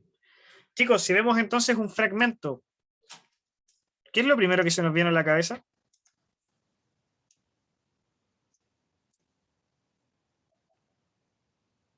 Que hay una fractura. Hay una fractura, claramente. O sea, es como lo lógico, es lo primero que se nos debería ocurrir. Sin embargo, nosotros hoy día estudiamos otra patología que también nos puede dejar un fragmento libre, que es la OCD, la osteocondrosis disecante. Entonces ahora viene el tema, ¿cómo puedo determinar, viendo esta imagen, que sea una OCD o que sea una fractura? ¿A alguien se le ocurre algo, no?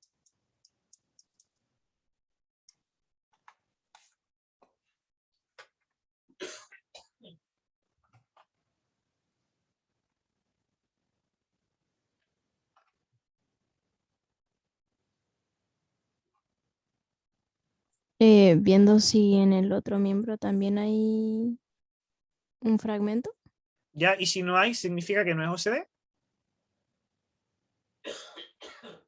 Recuerden que es muy común que sea bilateral, pero no es condición que sea bilateral. Podemos ver muchos casos que no lo son. Sabemos que bilaterales de alta frecuencia. Pero ¿cómo determino que sea fractura u OCD? Chicos, piensen en el global de las patologías de las enfermedades ortopédicas del desarrollo. ¿Por qué se caracterizaban? ¿Por qué hablamos de las tres juntas antes de dar sus nombres y hablamos de que era la misma fisiopatología? ¿Qué tenían en común? La edad en la que se presenta. Ya, uno es la edad, ya. Y en términos de los hallazgos radiográficos, ¿qué tenían en común?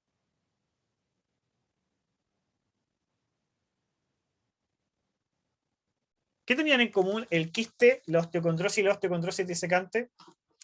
Que era como su principal característica al hallazgo radiográfico.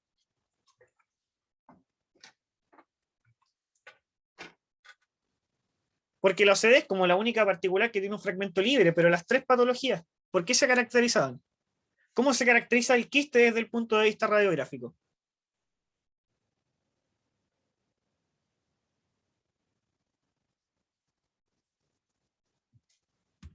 Un quiste, ¿cómo se caracteriza desde el punto de vista radiográfico? ¿Qué particularidad tiene? Que yo sé que es un quiste. Que tenía una zona delimitada. Ya, pero ¿qué más? Más general, po. ¿Por qué sé yo que es una enfermedad ortopédica del desarrollo esto? ¿Qué característica tiene? Que es radiolúcido. Que es radiolúcido. Y chicos, nosotros conversamos cuando describimos el proceso fisiopatológico y que hicimos mucho énfasis, que incluso los gringos le decían retención de cartílago, es que estas tres patologías se caracterizan por presentar radiolucidez, pues chicos. Entonces, si yo tengo un fragmento libre y sospecho de OCD, lo lógico sería encontrar una zona radiolúcida. Y fíjense lo que aparece muy cerca del fragmento. ¿Ven la zona radiolúcida que indica la flecha de color celeste, no?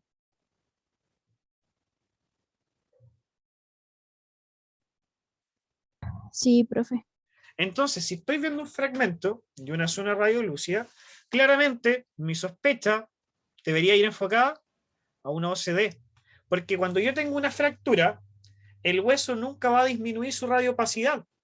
De hecho, lo lógico sería que si el hueso empieza a desarrollar una respuesta a la fractura, es que ésta empieza a aumentar, digamos, su radiopacidad. Y claro, si hay fenómenos de remodelación ósea, los osteofitos, digamos, o exostosis, en algún momento van a tener menor, digamos, radiopacidad.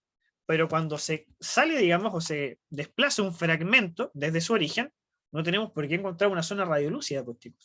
Entonces, les vuelvo a repetir, las enfermedades ortopédicas del desarrollo, las tres, se caracterizan por presentar zonas radiolúcidas. Porque recuerden que si nosotros simplificamos la fisiopatología de esta enfermedad, es básicamente un cartílago o un segmento de cartílago que no se calcificó. Y si tenemos un trozo de cartílago o un segmento de cartílago, claramente, chicos, su manifestación radiográfica va a ser radiolucidez. Entonces es así como nosotros podemos llegar a discutir si es que un fragmento libre, intra o extraarticular, corresponde entonces a una osteocondrosis disecante o a una fractura. Claramente, fuera de esta discusión quedan el quiste y la osteocondrosis porque son patologías que no se caracterizan por presentar fragmentos libres. ¿Queda claro, chicos, o no? Sí, profe. Sí, profe. Perfecto. Chicos, ¿dudas, consultas, preguntas?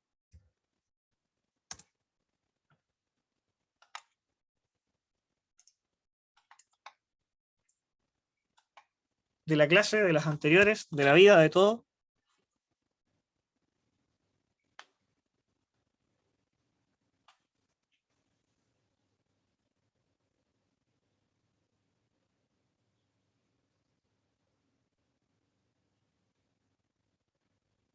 Ya chicos, entonces resumiendo, nuestro control número 2 va a ser la próxima semana.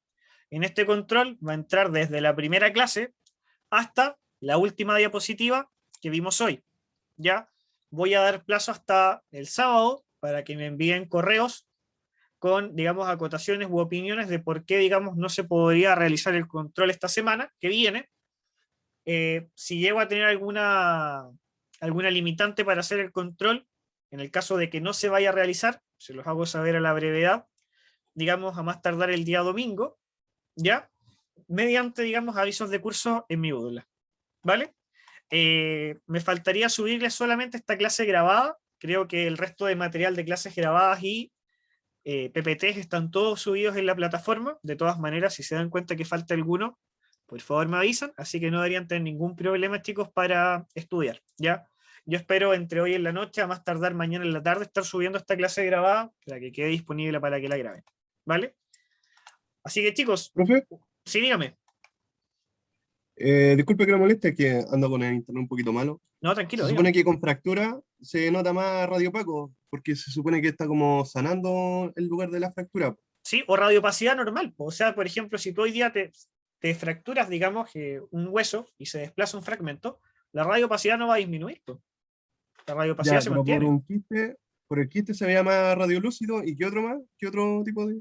Las tres enfermedades ortopédicas del desarrollo, doctor: quiste Ah, ya. subcondural, osteocondrosis y osteocondrosis disecante. El tema es que de esas tres, la única que tú podrías llegar a confundir con una fractura es la osteocondrosis disecante, porque de las tres patologías o enfermedades ortopédicas del desarrollo, es la única que se caracteriza por presentar fragmentos libres. Ah, ya, ok. Ya. Gracias, profe. No hay de qué, doctor. No hay de qué. Chicos, ¿alguien más? ¿Alguna pregunta?